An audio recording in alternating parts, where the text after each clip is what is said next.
So let's talk about generalizing Gauss's trick. Now, here's what I mean by the generalization. I'm going to start with an arithmetic sequence. Okay, so I have an arithmetic sequence here. And I'd like to consider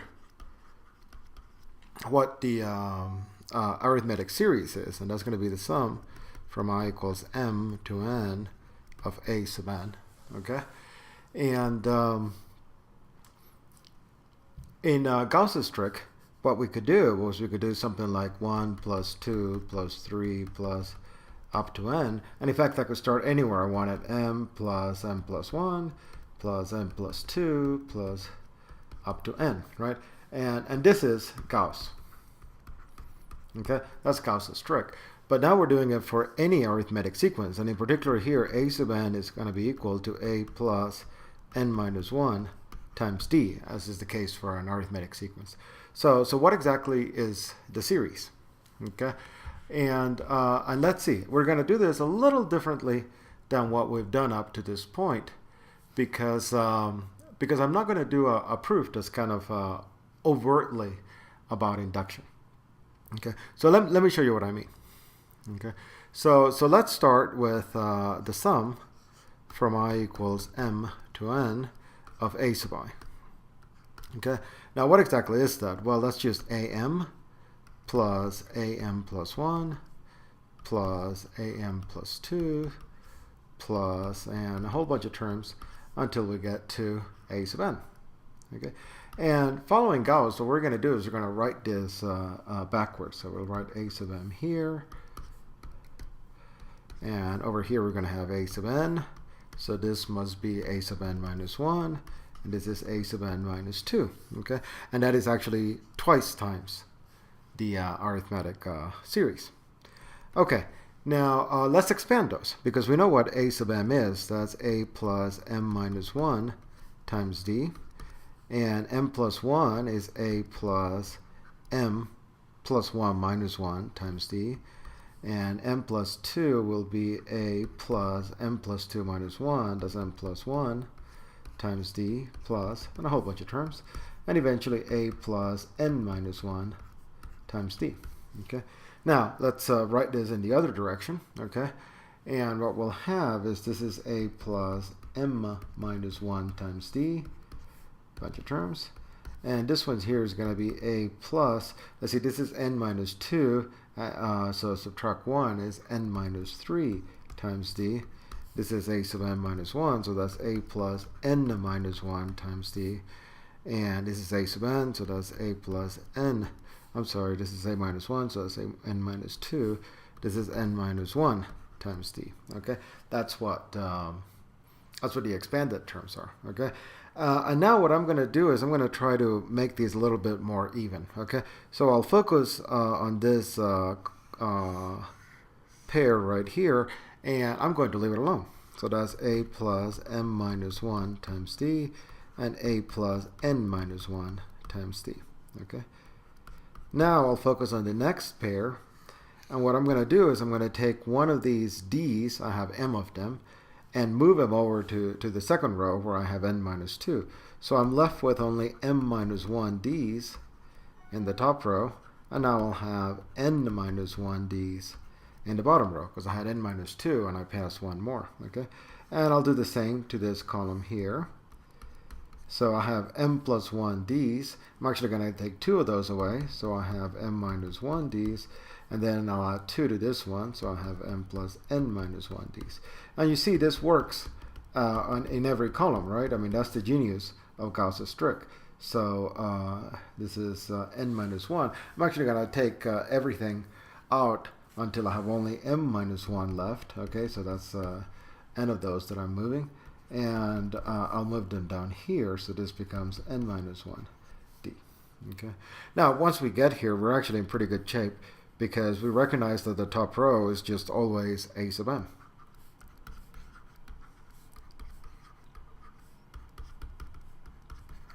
And the bottom row is always a sub n.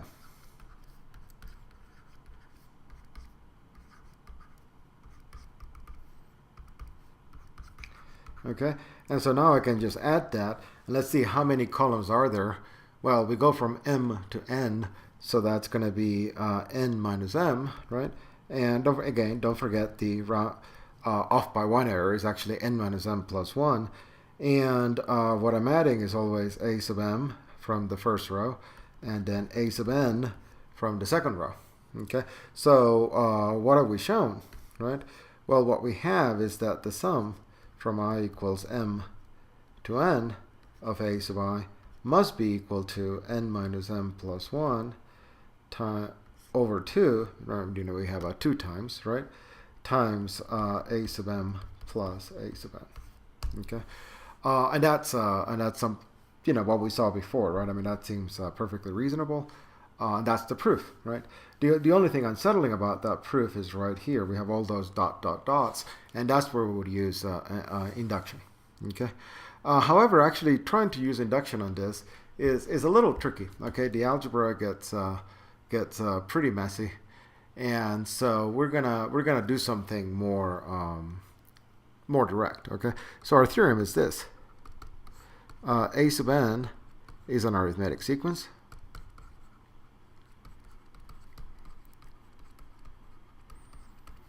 Then the series from m to n of a sub I is going to be equal to n minus m plus 1 of m sub n plus a sub m times a sub n divided by 2.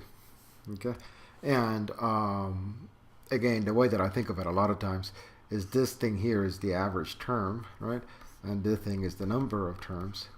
So if you take the average value, multiply that by the number of values that you have, you should get the sum. Okay, so let's try to prove this. And like I said, the proof is not overtly induction, right? So we'll have the sum from I equals m to n of a sub I. What exactly is that equal to? Well, let's expand a sub I. That is a plus I minus 1 times d. Okay, right? That's just from the definition of an arithmetic sequence. And let's actually expand that even more. So we get a plus I times d minus d. Okay, and now I'm going to use one of those theorems that we proved earlier. In fact, I'm going to use both of them in one step. What I have, actually, let's break down into 2 steps. So what I'm going to do is first I'm going to split this up in 3 separate sums. This is the sum from I equals m to n of a plus the sum from I equals m to n of id plus the sum from I equals m to n of minus d. Okay, and now what I have here is just a plus a plus a, n minus m plus 1 times. So I can actually tell you what this thing is. Okay, over here, well, I have the sum of I, which is actually going from m to n, times d, which is a constant. And remember, we proved that if you simply multiply all the terms of a series by a constant, you can pull that out. So this is equal to that, right, where I just pulled the d out of the sum. And over here, well, I'm sorry, that's not an equal sign. Okay, and then what we have is this term over here. Well, that's minus 1 times d, so I can pull the minus 1 out. And what that will do is just change that to a minus, right? And then I have the sum from I equals 1 to m of d. Well, d doesn't change, so that's just equal to n minus m plus 1 times d, right? Because I'm just adding d, n minus m plus 1 times. Okay, now this term here, the sum from I equals m to n of I, that's actually something that I know the answer to just by using Gauss's trick. And this time I'm using just the plain Gauss's trick. I realize that this sum is not just an arithmetic series. It's actually something that goes up by 1 each time, 3 plus 4 plus 5 plus 6, for example. So Gauss's trick applies directly. Okay, so what I'll have is n minus m plus 1 times a plus d times, and I know what that is just by using the plain old Gauss's trick. that we did earlier, that is simply n minus m plus 1 times m plus n over 2, and then this is minus n minus m plus 1 times d. Okay, so one of the things that I'll do immediately is just factor that, okay, because this term appears everywhere. So this is times a plus d times m plus n over 2 minus d. Okay, all right, so let's go ahead and start with that part. Okay, so the sum from I equals m to n of a sub I equals, after a long sequence, right, we got this equal to n minus m plus 1 times a plus d times m plus n over 2 minus d. Okay, so now what do we have to do? Let's just combine them. Okay, that's kind of the only logical step. And so we just need to do, algebra at this point. So I want to put everything over the denominator 2. So I have 2a's plus d times m plus n minus 2d's. Okay, and kind of knowing where we're headed, okay, then I'll rewrite this a little bit. So I'll take one of the a's, right, and I'm going to have another a, which will come in later. And this is d times m, okay, and one of the d's, I'll go ahead and bring it in here. And so I did the d plus m, I still have a d times n, and I'm still left with one of those d's. Okay, so I just completely opened up that expression, and now I'm going to group it a little better. This is a plus d m minus 1, and this is a plus d times n minus 1 over 2. And now I can actually say, oh, I recognize those. Okay, what I really have here is a sub m, okay, that's this term here, plus a sub n, that's this term there, divided by 2. And that's actually the final answer, so I can put a period and say QED. Okay, now I want you to look at a couple of things here. I mean, this had absolutely no induction, right? This was just proof by algebra, okay? But what I do want you to spot is where the induction is appearing, okay? So this step, okay, we had a dilemma about the sum of a sub I plus b sub I, right, equals the sum of a sub I plus the sum of b sub I, okay? That's kind of how I justify that step. And this is a proof by induction, right? In here, I also used the sum of k a sub I is equal to k times the sum of a sub I. Again, that was something that was done by induction, right? And finally, in here, I used Gauss's trick, okay? And in Gauss's trick, the big thing to notice is that d is always equal to 1. Okay, so that's kind of what I consider just the raw Gauss's trick without generalization. And that was also proved by induction.